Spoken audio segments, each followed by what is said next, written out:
Morning students.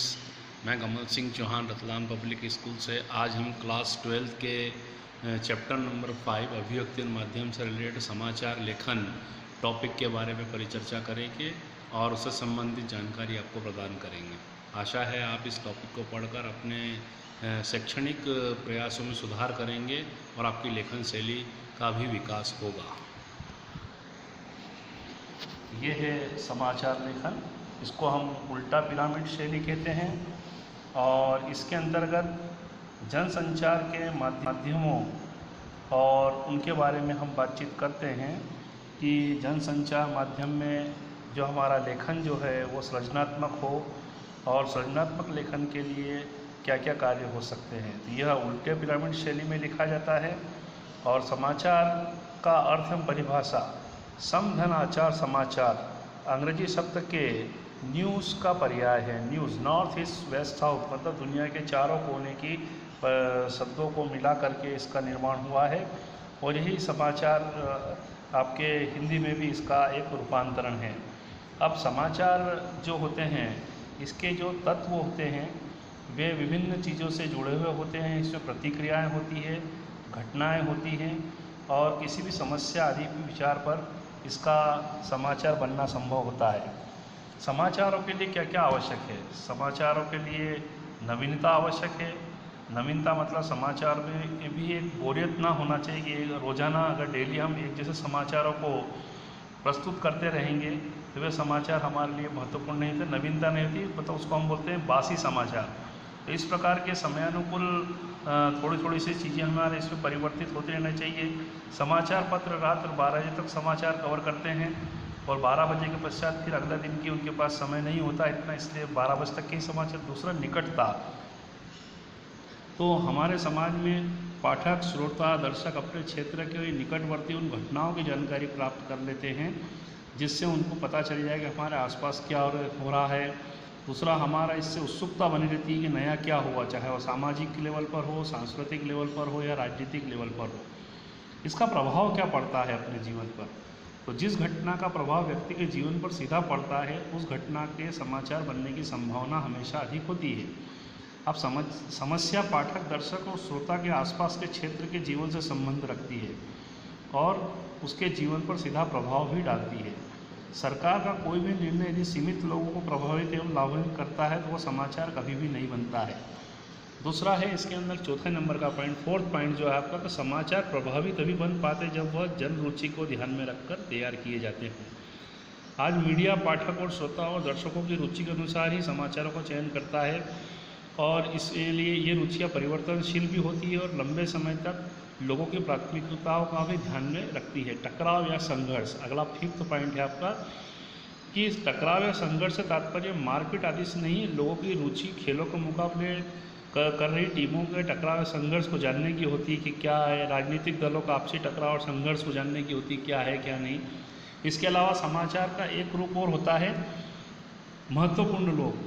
देखिए समाचारों में महत्वपूर्ण लोग खासतौर से खिलाड़ी और कलाकार तो होती ही हैं, लेकिन साथ ही साथ राजनीतिज्ञ लोग भी इसमें होते हैं जिनके बारे में समाचार छापना और समाचार लोगों तक पहुंचाना लोगों की जिज्ञासा का कारण होता है। इसके अलावा कई उपयोगी जानकारियाँ होती हैं, इसमें अनोखापन होता है। एक पाठक वर्ग होता है। देखिए हर समाचार पत्र का एक लेवल है और उसके अपने अपने पाठक वर्ग भी होते हैं। चाहे समाचार पत्र, रेडियो, टेलीविज़न, सबके पाठक अपने होते हैं।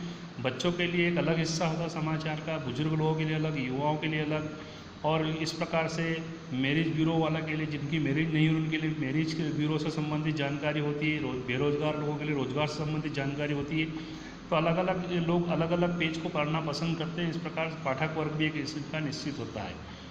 और आखिरी होता है इसका नीतिगत ढांचा। समाचार का चयन करने व समाचार को प्रस्तुत करने के लिए एक नीति निर्धारित होती है, इसे हम संपादकीय नीति कहते हैं। संपादकीय नीति को ध्यान में रखते हुए ही समाचारों का चयन किया जाता है। इसके द्वारा अनुकूल और प्रतिकूल दोनों प्रकार की खबरों को महत्व दिया जाता है। अब समाचार लेखन होता क्या है? समाचार लेखन समाचारों को लिखकर प्रस्तुत करने का एक प्रकार का ढंग है और एक विशेष कला भी है जिसमें सूचनात्मक और तथ्यात्मक भाषा का जानकारी होती है। चूँकि इसका संबंध सीधा जन्म से है इसलिए इसकी प्रस्तुति बड़े ढंग से और अत्यंत महत्वपूर्ण तरीके से आपको शुरू करना पड़ती है। अच्छे समाचार स्वयं में सरलता, सुस्पष्टता, क्रमबद्धता, सत्यता और संक्षिप्तता की विशेषताओं के साथ होता है।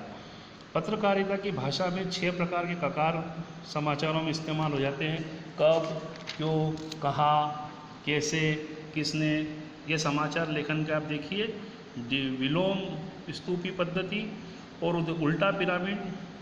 उल्टा पिरामिड समाचार लेखन के लिए होती है, क्या हुआ, कहाँ हुआ, कब हुआ, कैसे हुआ, क्यों हुआ और कौन से तत्वों के लिए हुआ। जबकि सीधा पिरामिड जो होता है वह नीचे से ऊपर की ओर जाता है, जैसे महत्वपूर्ण कारक कौन से थे, कहाँ हुआ था, कैसे हुआ था, कब हुआ था, इस प्रकार से। तो यह जो पिरामिड है समाचार को लिखने को कहने का जो ये विलोमी जो तरीका है पहला वाला, इस तरीके के अंतर्गत सबसे पहले समस्या या घटनाओं के बारे में आपको कम महत्व की चीज़ों को भी लिखा जाता है, बाद में इसका डिटेल्स शुरू होता है। जबकि सीधे पिरामिड में पहले डिटेल्स आती है और बाद में अंत होता है। ये अक्सर ये रेडियो टेलीविज़न पर प्रयोग किया जाता है। इस प्रकार ये समाचार लेखन की प्रक्रिया, इसके 6 ककार हैं और इसके 6 ककार आप देख रहे हैं कि क्या अर्थात क्या घटित हुआ, कब अर्थात कहाँ घटना घटी, कहाँ अर्थात किस घटना पर घटी, कौन अर्थात घटना किसके संबंध में थी, क्यों अर्थात क्यों घटी और कैसे अर्थात कैसे घटी। तो इसके कुछ उदाहरण हैं। अब जैसे शीर्षकों के भी हम कुछ उदाहरण दें। समाचार लेखन के विभिन्न शीर्षक होते हैं। इन शीर्षकों के अंतर्गत भी आप देखेंगे तो समाचारों में कुछ शीर्षक आपको दिखाई दे रहे हैं। भारत और कैमरून और इसके बारे में कुछ एग्जाम्पल दिए हैं, जो आप इसके एग्जाम्पल के रूप में आप इसमें पढ़ करके आप देखेंगे। इस प्रकार समाचार लेखन का जो पिरामिड होता है, ये इसके स्रोत कहाँ से होते हैं। देखिए, इसके स्रोत तो प्रतिनिधियों द्वारा होते हैं, आसपास के लोगों के द्वारा, घटनाओं द्वारा, पुलिस के द्वारा और क्षेत्रीय लोगों के द्वारा और समाचार एजेंसियों के द्वारा और समाचार ब्यूरो के द्वारा बात होती है ये सब चीज़ें। अब इन समाचार पत्रों के बारे में जब हम लिखते हैं तो इनका जो इंट्रो होता है, लीड जो होता है, वो समाचार का अनुच्छेद होता है। इसमें 3 प्रश्न बनते हैं। प्रश्न क्या, कहाँ और कब आदि का परिचय दिया जाता है। इनमें जब हम देखते हैं तो इन 3 प्रश्नों पर ही पूरे सारे समाचार लेखन हो जाते हैं। तो मैं एक आपको समाचार लेखन के एग्जाम्पल भी दिखा रहा हूँ। इस एग्जाम्पल को भी आप देखिए और इसको पढ़ने का प्रयास कीजिए, तो आपको समझ में आएंगे किस प्रकार से किसी समाचार की घटनाओं को लिखा जाता है। तो आशा है आपको समाचार से संबंधित उल्टा पिरामिड की जानकारी आपको समझ में आई होगी और आप इसका लेखन शैली में प्रयोग करेंगे। धन्यवाद।